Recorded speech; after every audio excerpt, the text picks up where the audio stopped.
So thanks for coming. And thank you, Emily, for being my partner in conversation and also just being a really supportive friend to this book all year. I was a part of your book club, your TikTok, your podcasts. It's a lot. And so I think part of the reason that we kind of bonded early was just like, we just like were online from a very young age. So I'm going to kick it off to you to read from this real live Tumblr post. I'll go quickly sit in the audience. All right, thank you, Kristen. Excited to be here today. As Kristen said, this is a Tumblr post from 2011. I've been sharing my life on the internet for longer than I realized. When I looked back at this post, I chronicled my study abroad semester in England online and shared a lot of thoughts there that my 2025 self was like, should I have said that online? This post is kind of similar to some of the themes and vibes of the novel in that it is very angsty teen feeling. So this is from March 27th of 2011. Some thoughts on Oxford. I've already expressed to some people a few of the things about Oxford that frustrated me, but I figured I would express them here for the sake of recording these thoughts. I was immensely frustrated by the foundation of Oxford. Every college is essentially a castle built to be impenetrable to the general public. This keeps the valuable people, the academics and intellectuals, safe from the riffraff that are the townspeople. I don't like that. The whole divide between town and gown seems like it could have somehow been avoided from the very beginning, and it just wasn't. I'm not going to claim that I'm the most knowledgeable person on this subject, because I'm not. Maybe this divide truly was inevitable. But I do know that I would not be able to live in Oxford or attend any college there because I so dislike the divided nature of the Oxford community. This story is unrelated to my frustrations with Oxford, but it's funny and worth sharing. Until the 1950s, female students had to have their chaperones to attend tutorials with male tutors. Consequently, a tribe of elderly women who lived just outside of Oxford would be hired out to chaperone young women at their lessons. This practice went on for decades before the Oxford administration decided women could indeed be trusted to conduct themselves appropriately alone with a male tutor. Okay, back to serious thoughts. Another issue I had with Oxford is every bit of it reeks of pretentiousness, snobbery, and elitism. A perfect example is our tour guide at the Bodleian Library. He seemed perfectly nice and knowledgeable, but he was a snob at heart. This struck me most strongly when, at the end of the tour, I approached him to ask a few questions. There were only about 10 people on the tour, and many of them asked questions throughout. I chose to hold mine until the end. When I asked him my first question, he answered with many an eye roll, emanating impatience. When I asked him my second and final question, he said, I'll answer that in a minute, and walked away. To do what? To answer other people's questions. These other people were older than me and British. I wonder if that had anything to do with it. He did answer my questions after I waited quite a while, but again, it was distractedly and with much disdain. As a representative of the Bodleian Library, this man's a representative of Oxford. My experience with him led me to condemn Oxford for all its pretentiousness. On a more redeeming note, I did encounter a kinder representative of Oxford at Sunday Matins at Christ Church. An elderly woman approached me afterwards and said, It was lovely to see you, about 20 students from my program, here today. Where are you from? We chatted amiably for a bit. Her friendliness kept me from jumping to the conclusion that everyone at Oxford is an elitist snob. So Oxford isn't my favorite place in the world. I have very mixed feelings about it. Nonetheless, I'm happy to have had the experience of studying there for 1 week of my undergraduate career. Hashtag Oxford, hashtag higher education, hashtag pretentiousness, hashtag things that frustrate me. Thank you. Now Kristen will read to us from Log Us. So yeah, I'm gonna read from this book, Log Off, which a lot of you are familiar with, but if you're not, it's about like a girl, she's 16 years old. She's coming of age against like the early internet. So it's like Y2K era. I'm gonna read this part that I actually haven't read before. It's kind of New Year's Eve 2000 going into 2001. You don't need to know much beyond that, like she's kind of just having a New Year's Eve hang with her two friends, Tiff and Alice, at Alice's house. Monday, January 1st, 2001, 2:44 p.m. Top holiday movies slash TV specials. And she's just as angsty as like that Tumblr that Emily read, as you'll see. Number 1, Home Alone. Number 2, A Charlie Brown Christmas. Number 3, How the Grinch Stole Christmas, animated version, not Jim Carrey version. Number 4, The Muppet Christmas Carol. Number 5 through 10, All other holiday movies ever made. Number 101, It's a Wonderful Life. When I got to Alice's house, she was in the basement watching It's a Wonderful Life. I hate this movie, I announced. You hate a lot of movies, Alice said. What can I say? I'm picky about my taste. Seriously, though, It's a Wonderful Life sucks. It's a rumor favorite around these parts because Bedford Falls is rumored to be a fictionalized Seneca Falls, a town about an hour away. But I've always hated it. I hate how slow it is and how the party doesn't really get started until Jimmy Stewart considers offing himself and that angel shows up. And it takes Jimmy Stewart effing forever to grasp that he's entered an alternative reality where he doesn't exist. And then when he finally does and returns to the real world, he's so goddamn grateful for what he has, even though he spent the entire movie dissatisfied with his life. And honestly, I think the whole thing is a subliminal message telling you to settle as a grown up for complacency and mediocrity. There should be a movie called It's a Wonderful Life, except the title is ironic, where the angel shows him the alternative reality and everyone's lives are actually better because he doesn't exist and nothing's changed because he's never had an impact on anything. I said, sounds emo, Alice said. I started mapping out the plot to this and how it would obviously end with him choosing to off himself anyway. And then the angel wouldn't get his wings since he'd failed at his one and only job. And then, of course, the natural progression was to apply this scenario to my own life. In a world where I didn't exist, mom wouldn't have been a mom, which obviously would have been her preference, and she could have pursued what she wanted to pursue and never done anything horrible like abandon that same child because that child wouldn't exist. Brian and my mom would have still have dated, but whether they've stayed together is unclear. But if they had broken up, they could have simply broken up and gone their merry ways like any other couple, instead of Brian being unable to let go because he still had to see the daughter she left behind every day.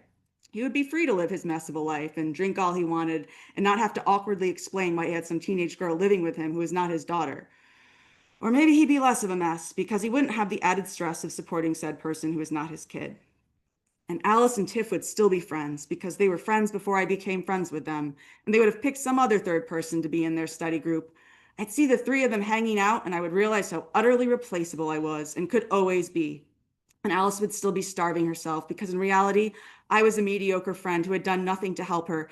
And Tiff would still be her same extraordinary self because she didn't really need anybody. She was destined for greatness, and soon I wouldn't even be a blip on her radar. Hello, Alice said. Are you there? Yeah, sorry. I tried to pull my head out of this spiral of self-loathing. We don't have to watch this movie if you hate it so much. Let's get in the hot tub. Did you bring your bathing suit? I had. We changed and gotten in the hot tub. Or more accurately, we ran in screaming because we were wearing bathing suits in 30-degree weather. Alice's mom pulled open the deck's sliding door and shouted, "Please don't jump into the hot tub." Mom, shut up and bring us champagne. Champagne? I guess in addition to breaking up with Mike, Alice wasn't straight edge anymore. I wanted to know what happened between her and Mike, but I figured she'd tell me when she was ready. Maybe it was for the best we weren't talking about it now, though, because I couldn't pull myself out of the It's a Wonderful Life induced funk. I only half engaged with what she was talking about. You're really quiet tonight, she said. Sorry. Are you still like pissed that we watched 10 minutes of a movie you think sucks? No, just got me thinking about stuff. Sorry. What kind of stuff? I shrugged. I don't know. I guess I don't make much impact on people myself, I guess. Alice leaned back in the hot tub and closed her eyes. She looked amazing in the bikini she was wearing, like a model. I looked at the stars and thought, Laura, be a normal person who talks about normal things. Alice had issues, but she talked about normal things. Yet it was her who brought the conversation back to the movie. She said, if you were Jimmy Stewart and some creepy angel took you around town to spy on me, I promise you would see how different my life was. Yeah, right. You'd be doing exactly the same things and probably hanging with the same people, and you know it. Okay, sure. Like maybe not externally, like you wouldn't see anything different about me, but internally I'd be different, which wouldn't make a good movie. Well, maybe it could be like a low budget indie movie. Okay, I said, still not buying it. All the things I love about every day, like when we were at Denny's being gross about tampons, or that day we ran down the hill, that was with you, she said.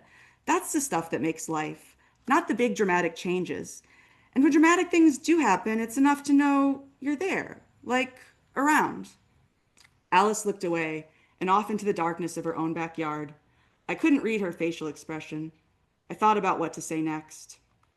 This was interrupted by Tiff's arrival. Already in her swimsuit, she opened the sliding door and said, "Holy shit," at how cold it was, and practically cannonballed into the hot tub.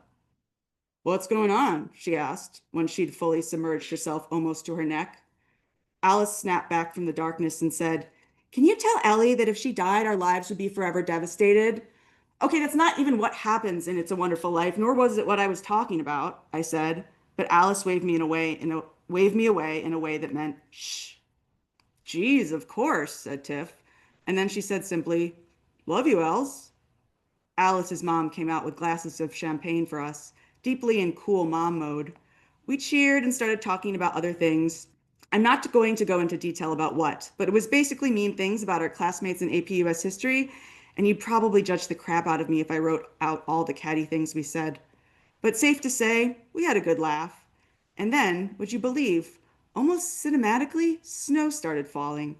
I love to see all the snow falling on my friend's hair. Alice's mom came back to top off our glasses. "Girls, it's officially 2001," she said a little too loudly. "Did you know that technically January 1st, 2001 is the first day of the new millennium?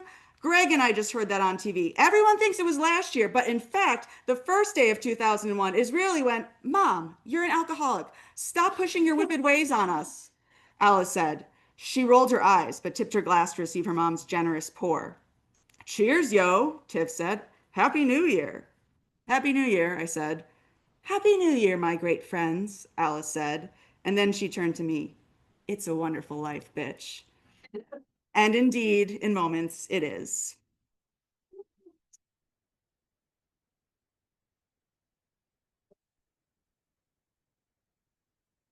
Thank you. I'm just going to read one more short entry that will lead to our conversation about social media and just online things.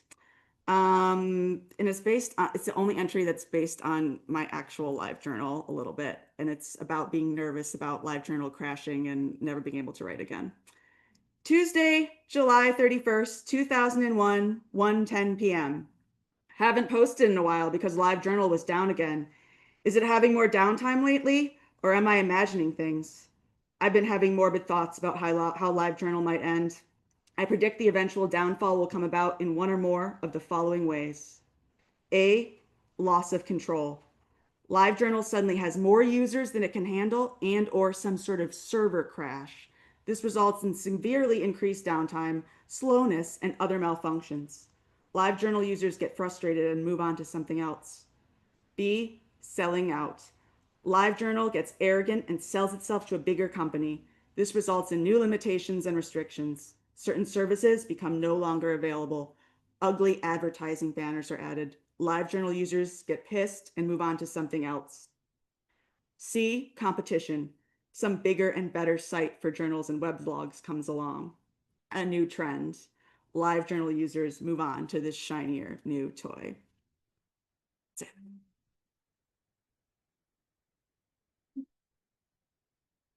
And they did. They moved on to a million other different platforms, which we'll talk a little bit about now and will be part of the game, I think. So yeah. I love the big feelings of your book, and I feel like those are very present in those readings. Thank you. So it's been a year since Log Off came out. How are you feeling on the anniversary of the publication? Really good. It's been great. In the past year, I feel like I've done a lot of stuff for the book. I've done like a lot of events, me and my publisher and a tour mate who was also on the same press. We went on a big tour to like multi-cities. And I've done like a lot of events throughout the year for the book. I mean, this is an event we're doing like a year later. And I think that's something that like I did a post recently that's kind of like what I learned about publishing a book like a year ago. And I think that's one of them where it's like, I'm assuming some people here have like are having a book out or like have wanted to. And I think that there's kind of like a pressure to like sort of do all your events like at once, like right when the book comes out, or you're gonna miss your shot. And I feel like that's what I've learned is not true. It's like it's that the time to do that is like kind of evergreen. You can always do events for books, and I think it like has like kind of a long tail. And also the other thing I think is it's just been really nice to have everybody like read the book. So like a lot of people here have done really nice supportive things for the book, and I really appreciate that. And it's been really cool to just kind of, it's not even about the book anymore. It's just like people talking about, everybody has been an adolescent at some point. and just kind of hearing people share their own experiences, whether it's on the early internet or just what growing up was like. I think that's been the coolest part. So you just read from your Tumblr, which you have, and but I'm always curious about like what other early internet platforms people were on. What other ones were you on, and did you ever get like in trouble? I know one of our prizes is an AOL hat, and I had AIM for a very hot second, and my mom made me delete it because she thought it was stupid and a waste of time. So I was always like bitter that I didn't get to have the AIM experience that most millennials did. But I did spend a lot of time on MySpace back in the day, and my mom didn't know I had that, and then she discovered it in a very dramatic way. So I had written something negative about the coach of the crew team I was on, and then we all got called in to talk about me shit talking the coach online. They printed out my MySpace posts and showed them to my mom. So that was like a very dramatic way to learn that what you say on the internet can have real life consequences. Yeah. Can you read those for us? Yeah. I think I said Claire is a fucking fun sucker. Yeah. What about you? What early internet platforms were you? LiveJournal was one. LiveJournal, obviously, I did have AIM, and I was on that, and I had like screen names and then like burner screen names. I don't know what. But yeah, and then I think then I kind of those were my like main ones, and then I also like built my like personal website that was just like it was just like this thing that was like my favorite graphics and then like links that like led to like nowhere kind of, right? It was just like some Photoshop graphics. Those were mine. And I had a tripod site that I built with friends that was similar to like Geocities, and it was so hideous. And we were gonna put these like videos we were making on there, but it was so much harder to make a video back in the day, so there were no videos that ever lived there. Yeah, this book is like pre-YouTube and everything. Yeah. What a time. What a time. So social media obviously has changed a lot since the LiveJournal days. What ways did you use social media to market your book? I think like primarily Instagram, I would say, like because that was like when my book came out, like Twitter/X was already kind of like drowning. And I think and like I have a Substack, and I think I'm trying to think of like what was the most successful. I don't know, like because I mean people came out to like our events and stuff and bought the book, so that was good. I think having a good cover was great. I love my cover. And I don't know, I kind of like I think about that a lot too, like what's kind of going to be the most like what's going to make people like, buy a book, buy an album. And I kind of think it like kind of just takes time. Like if you're like on a podcast or something promoting a book, like some people who like don't know you, they probably will they might buy your book after listening, but most likely they're just gonna look you up, right? And then like maybe a little further down the line buy your book. So It's all those repeated exposures. yeah, you have to just like yeah. once you show somebody something like 5 times, then maybe they will Yeah. that'll work. I started a podcast recently, which Kristen mentioned, it's called It's a Lot, and I'm like waiting for it to grow. I'm like, okay, everyone's gonna listen now, and it's got a good amount of listens for having a whopping 2 episodes, but things take time. Yeah, I think it's like you have to like kind of consistently grow and do something like over and over again. Yeah. And that's the best way to kind of have something like that grow. Totally. I was gonna say, so speaking of social media, there's a lot of discourse today about social media and teenagers, including questions of whether it should be limited or even banned for kids under a certain age. I guess, how do you feel about this as someone who was once a very online teen who got in trouble, but is now a parent of your own child? So you're gonna have to navigate those questions yourself. Yeah, I think there's a lot of concerning things about banning social media for certain ages. I think it gives us access and a chance to explore our identities and meet new people in online spaces, especially during the pandemic. If we hadn't had social media as a way to stay connected, we would have been even more isolated. We became friends IRL first, but I think social media helped us stay connected, and there's a lot of value to it. So I think you're throwing the baby out with the bathwater if you're just saying like, no, teenagers can go on social media. Like getting in trouble, you can learn lessons from that, like I did, and I've still gotten in trouble decades later, but it's all part of life, I think. At the same time, though, having a baby, like you said, like I don't post his face on social media, and I try to be pretty cautious about what I share because I care about him being able to consent to that. Like I don't want to put his whole life on the internet and then have him be 12 and be like, oh my God, mom, why did you post that? He's his own person and can make his own choices when he's older. But it's a lot to navigate. Yeah. Seems so. Seems very tricky. But do you think teenagers should be able to go online? Yeah, I mean, I do. I understand. It's like I think it's like really scary because like when we were online, like there's so much more out there that could have Yeah. like a negative effect, and it's just like a much more advanced thing.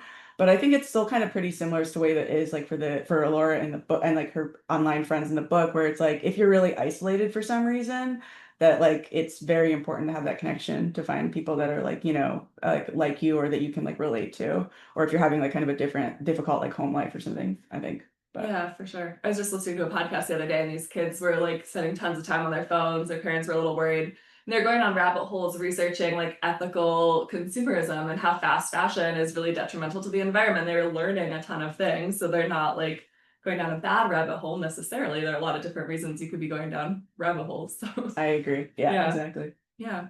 I'm curious, your protagonist, Alora, what would she be doing online in 2025? Is she like making memes about 9/11 or like what is she up to? She's definitely shit posting about 9/11.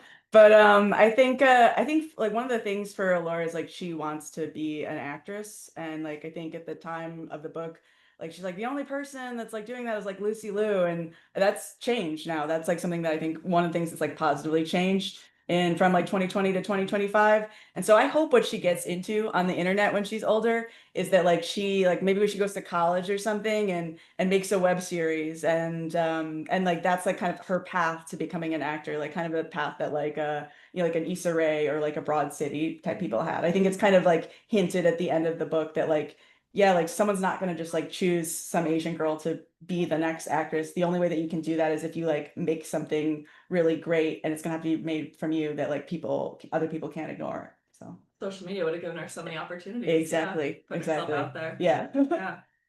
I think we were going to end on, oh wait, no, here's I have one more question. I think part of my inspiration for writing Log Off was just like a really different time, like a lot more empathetic. And so I was wondering if there's like still people that you follow that you still feel like kind of excited about on the internet. Yeah, there are a lot of good content creators out there still. I think one of my favorites is Brooke Eby. She has ALS and she's sharing what her experience is like living with ALS. And she's declined quite a bit since she started her TikTok account. But it's like really amazing to see her journey and see her share. So honestly, she's also hilarious. So she also raised $160,000, I think, during ALS Awareness Month last month. So I think people are doing a lot of good things with the internet still. Yeah. That's great to hear. What do you follow anyone that you really enjoy? Uh, Not like I can't think of anything like that right now. That's kind of hard one to follow. But I'm involved with like this literary magazine right now called Zona Motel, and I felt like really excited about that. It kind of feels like an old school literary website where it's just like a lot of like small press stuff is being like published and focused on, and it feels like really kind of like wholesome. I don't know, I like I it. love that. Yeah. One of my other favorite places on the internet is a Facebook group called Aldi Isle of Shame Community. Any Aldi shoppers in here? Yes. That is huge, and people post the most unhinged shit in there. Like there was one woman who was like, "My son was murdered 3 days ago, and I bought this statue of an angel in the Isle of Shame," and it makes me think, it's like, lady, oh my god, this is heartbreaking. But yeah, one girl like found her biological father and celebrated by getting like a beer at Aldi or something. Like it's just crazy. Yeah. Wow, Lots that's of pretty fun intense. content. Yeah, you would never expect. I'm adopted too, so if I ever find that, I'll Go just celebrate celebrate by at having Aldi. a beer at Aldi. There was even a woman who saw a fireman that she thought was hot. This was like a very old woman, and she took his picture and posted it in the group. And then his wife saw it because she was in the group. And the wife thought it was hilarious, and the husband was very uncomfortable. And now the woman wants to do like a hot fireman of Aldi calendar. And yeah, I don't know. I don't know. But if you want some bizarre content, that is a fun place to be. I think we're gonna end our thing on like hot takes on the internet. Do you have a hot take on the internet or social media? I don't know if what we were talking about before is a hot take, like that there's still some good in the internet. It's not all trash. That was gonna be my hot take too. So I think that's like where it's like mostly just that like my book's called Log Off, but I don't really like believe in like logging off. Like I'm also really into taking breaks and stuff, and I'm mad at how much I'm on my phone, but the internet's kind of brought me like everything, a lot of nice things in my life and a lot of people I know. So Yeah. Yeah. Taylor Lorenz is an internet culture reporter, and she had a great podcast episode recently about like the case against logging off. And it was all about how the platforms have a lot of power, but so do the users. And we can't cede our power by just leaving. We can use our voices and speak up and organize and all that good stuff. So lots of positives to it. I agree. So we are now at the game portion. We have to.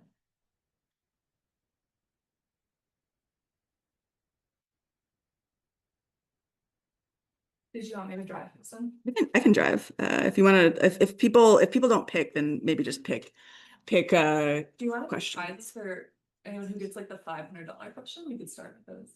Oh, well, yeah, we could start with whatever you want. We'll start with an easy one, or like we'll see if anybody volunteers first. That's okay. Here we go. So we have 4 categories here. Log off trivia, which is about the book. You're at an advantage if you've already read the book.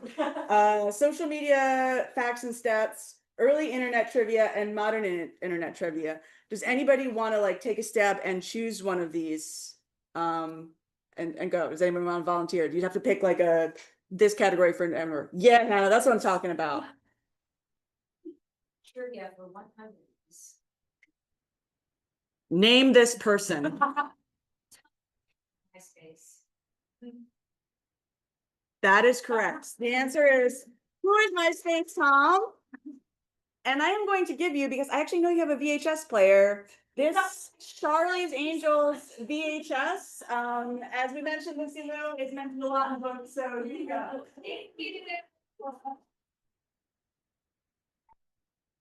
Bonus if you know his last name. Do you know? Okay. Zan. There isn't actually a bonus. Is it? Yeah. What? Is it? That's what she said about that. All right, well, you can see what a great life you can have. So if anyone else wants to, everyone else wants to pick one of these, otherwise we'll just pick one and whoever knows it can raise their hand. Yes. Yeah. Social media facts and stats for 5. Oh.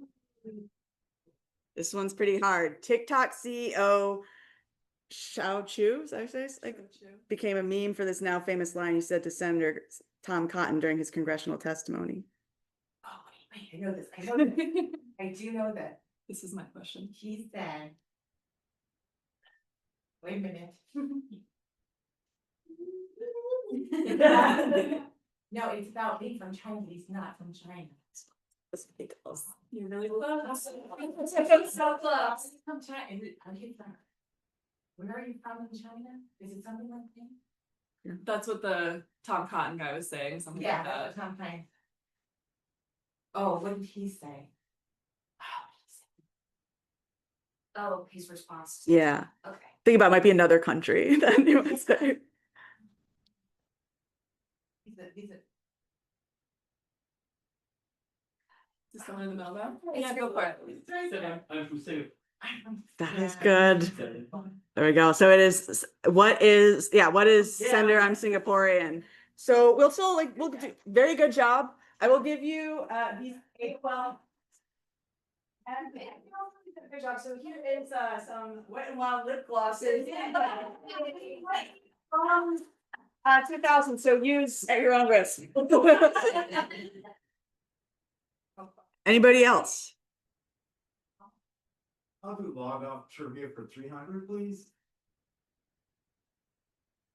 Alora's best online friend who never uses her real name. What is her name?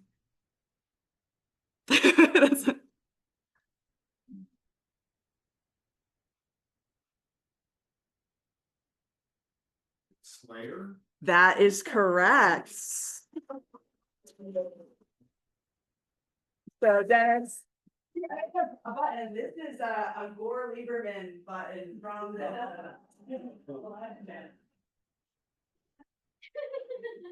thought that was a pod. That would have been also of the era.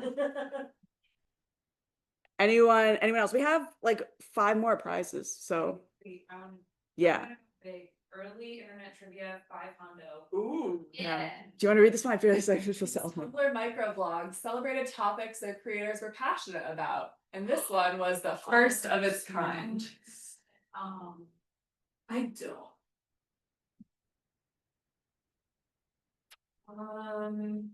What are micro blogs? Just Tumblr blogs, I think they've called them micro blogs.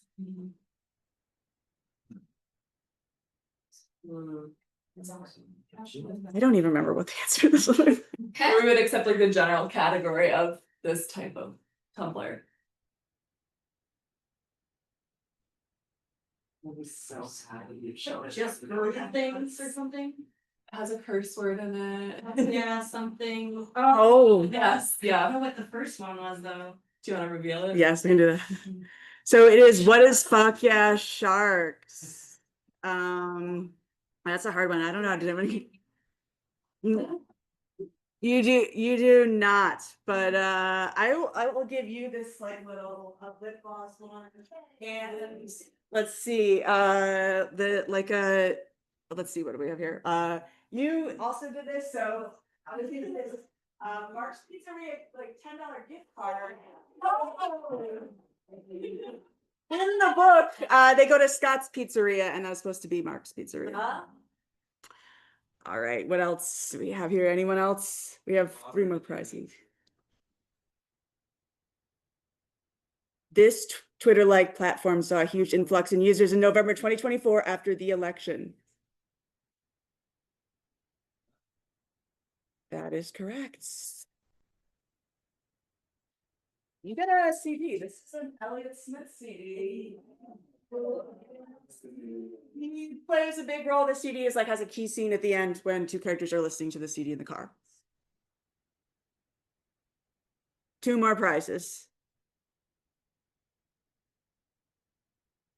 Or do you want to just pick one that see if someone knows the answer? I wish it crossed them off for us. I don't know. Let's do maybe a log off 100 because that aligns with one of the prizes. This beloved supermarket chain is named Stedman's in log off.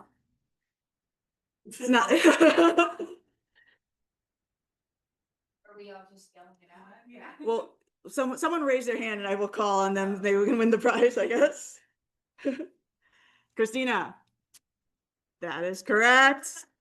And obviously the prize for this one is a one more. And it's a good one. It is a Fiona Apple CD. We do social media facts and stats yet? I don't think so. One of those. I don't know. Oh, we did, yeah. The 500. Yeah, right. That's right. We did. So, we could do a one that's 400 and lower. Let's just try 300. This Twitter copycat app was launched by Meta in 2023. Oh, what is Threads? Yes. I wanted that CD. There you go. Thank you. All right, I think. Thank I you mean, for we can playing. keep We going can keep if you going want. though. Does anyone want to like just try some of the hard ones? But there's no more prizes, unfortunately. But you do get the glory of just knowing that you know the answer. If we do maybe like one of the hard ones. Early or modern, sorry? Oh, okay, for 500. LiveJournal, the platform Alora writes on for the whole book, was acquired by SUP in 2007, and is now completely owned by this country. That is correct. Whoever shouted that out. It is, LiveJournal is owned by Russia. We'll do, what ones? Oh, yeah, too bad we didn't cross them off. Do we do modern internet trivia for a second? Early. So we'll do modern internet trivia. This is a good one. It's a local one. Do you want to read? This TikTok content creator with over 3 million followers is actually based in Rochester. I think that's me. Yes. Really? It's not good. I think that's a good one to end on. I think so. Thank you all for playing.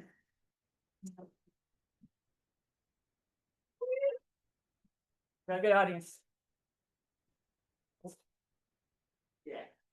Then we have time for Q&A, right? Yeah. And then we will end with any Q&A, if anybody has any questions. Yes. I think that you did such a great job of capturing what it was like to be a teen in the early 2000s. So I guess in that way, it makes a lot of sense that you would want to write about it and feel passionately about that, but was there anything like that specifically drew you to that topic? Yeah, I think thank you, Kara. But like I think that the reason was because not just because like it's kind of the era that I grew up in, obviously. I think it was like a good era when like a lot of things were like kind of about to change, right? We obviously talk about the internet like way different, but I think it's also like kind of interesting to compare like 20 or 25 years ago and think about just kind of like the cycles that we're in like a lot. Like I think when this book came out, it was like when the whole like Biden Trump thing was happening and nobody liked any of those choices. And like the Gore Bush election is like a big part of the book. So I think that's like what makes it like kind of an interesting time period is like a lot of things have changed a lot and a lot of things have stayed the same or worse. Tyler. On a similar note, I wonder, maybe you can both answer this in your own way, but is there some piece of media from that time that was really important to you that you feel no longer holds up? Or maybe you could also do one that does hold up, so you don't have to be negative, but I don't know. I don't know. That's a really, really good, really, really good question. Well, my family watched The Apprentice all the time growing up, so it's not one that I would want to watch now. Right now, it's just the news. I'm trying to think. Well, we were playing the log off playlist like earlier. Thanks for playing that. And like it's kind of embarrassing, but I still really like Ben Folds 5 like a lot, even though it's not like as cool to like as maybe like Fiona Apple or Elliott Smith. And honestly, I also rewatched like Charlie's Angels 2000. And I think that's a fun movie. I think it holds up. The sequel's not that great, but the original is very good. But I'm trying to think of one that like doesn't hold up. I listened to a lot of Guster in that era, and the album Lost and Gone Forever, I feel like holds up forever still. Yeah. But if we say something bad about something, but I don't know. I can't really think of something that doesn't. Do you have one that you feel that like holds up or doesn't hold up? Oh, I mean, so much that I listened to at that time, but I mean, I listened to a lot of yeah, now I don't want to talk shit about anybody either. I was gonna say like Reliant K, like I listened to a lot of Reliant K, now I listen back to it and I'm like, I kind of cringe a little bit. Yeah, I'm trying to think. I don't know. Well, that's good. Holds up. I'm kind of sad that it holds up so well too. I'm sure there's definitely some like TV shows or movies or something that I would watch today that I love that'd be like that, a little awkward. Hannah. Do you have plans to write more books in the future? I hope so. Yes, I am working on another novel. It probably will be a long time. It's totally different than this one. Takes place in modern day, and it's like kind of a family novel. And it's kind of like the two parents are famous, and therefore so are the kids, the three kids that are now adult children. So they're kind of like Nepo babies, but they want to like make their own life. But then something happens where their father makes an announcement that doesn't make that easy to do. That's all I'll say. It has an inciting incident and everything. Yeah. There's so much that grounds log off in like time and place. Will the next novel be similar like that, or will it be like it feels modern, but it's not like set in 2025 as specifically? I don't know. It's kind of too early to say, but I Yeah. kind of feel that like everything, like you can't really like I don't care about like things being like dated or whatever. Like I think that like you can only just like I think it's really important to like write of like your time or something. So I think so actually. Like if I think there's something to like writing something that happens like now-ish, if it stays that way and like everything that's like going on now and everything coming after. Like I think like a big part of it like right now is kind of like coming after like COVID and like I think people kind of thought that maybe that would really shake things up and change things, but we're kind of just back to business as normal. So, yeah. Sounds like a very rich topic. Yeah. Anyone else? Otherwise, I guess we can wrap up. Did you have a soundtrack that you were listening to while you were writing? Was it the music of the like 90s and 2000s, or was it just anything? It can be anything, but I can't listen when I write. Oh, So, okay. but I do like listen to that kind of music, I think, to like get in the Get in the zone. zone. Thanks. Dennis. So this book goes back like over 20 years. Now, do you still keep in contact from anybody from those early years at all? I do actually. So the book is dedicated to like my like some good friends from high school. And you know, they did provide some slight inspiration for it, but thankfully none of them are mad and they actually were really like lovingly supportive of the book. So People that you met online during your journal who were commenting on what you were writing and stuff like that. Now, what type of inspiration did you get from the people that were doing the same thing that you were doing? yeah. Online journal. The communication that you had with those people, how do those inspire you, to what you've done? Yeah, well, so that's another part of it, like the people that I talk to online, then.